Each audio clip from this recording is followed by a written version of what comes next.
Hit set. Go. Hi, I'm Patrick Astorga. I'm Tate Smith. I'm Arman Megani. And I'm Krishna Bendashankar. And we are excited to present to you the high school sports concussion detector. There's an epidemic in youth sports, unnoticed concussions. 2/3 of concussions go unnoticed, and 1/3 of athletes have received a concussion but did not know about it. Why? Well, half concussions are intentionally unreported due to desires to remain in the field, and concussions are hard to spot. Not all concussions display visible signs, and those that do, the signs disappear quite rapidly. So why are undetected concussions dangerous? Well, it's because 40% of additional impacts can lead to permanent and severe brain damage. That means playing with a concussion is extremely dangerous. It can lead to things like PPCS, which means concussion symptoms grow over time, for over a year at a time. And SIS, which is when you receive a second concussion, and it can lead to death. Our goal is to improve the process of diagnosing concussions on the field using technology. We have researched that concussion level impacts occur between 70 and 120 Gs. Right now, there are high G accelerometers with Wi-Fi enabled microcontrollers that can detect these concussions.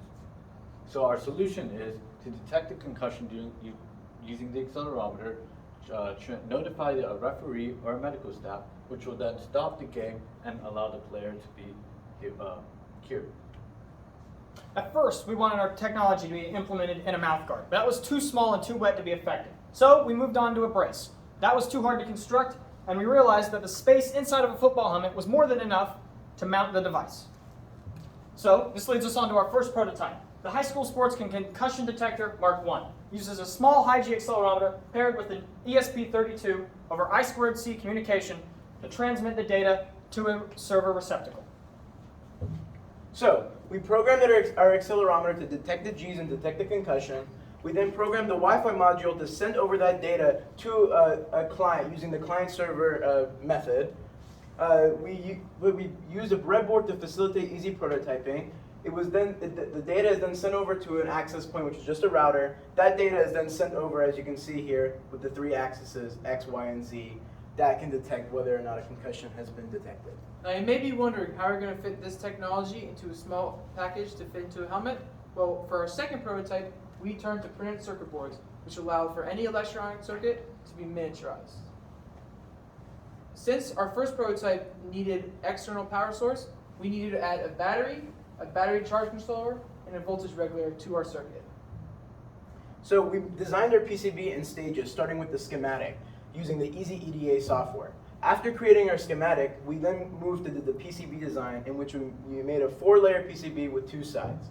This is a 3D rendering of our PCB with our components soldered on.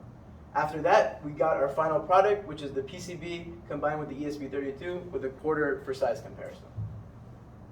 Currently, we're working on a user front end, which will monitor all concussion events and inform the coaches live. We're hoping on expanding into big data, where we can send this data to companies like Riddle to help them accurately model and create helmets in the future. And in the future, we're hoping to implement a location tracking system to track players on the field in real time. So our final product is composed of these components, and the components plus the assembly only has a production cost of $12.93, which could also, if it were to be put on the market, which could be sold for $20. What other competitors are out there creating similar solutions? Well, Columbia University is working on a helmet that uses EEG technology. However, this is too expensive and can only be affordable by pro teams. On the other hand, Rydell is also creating an impact sensing helmet that utilizes similar technology to ours, but it's priced at an insanely high price of $1,000, and moreover, this does not transmit real data real time. Compared to the cost of $1,000 per one helmet, ours at $13 is a significantly more affordable price.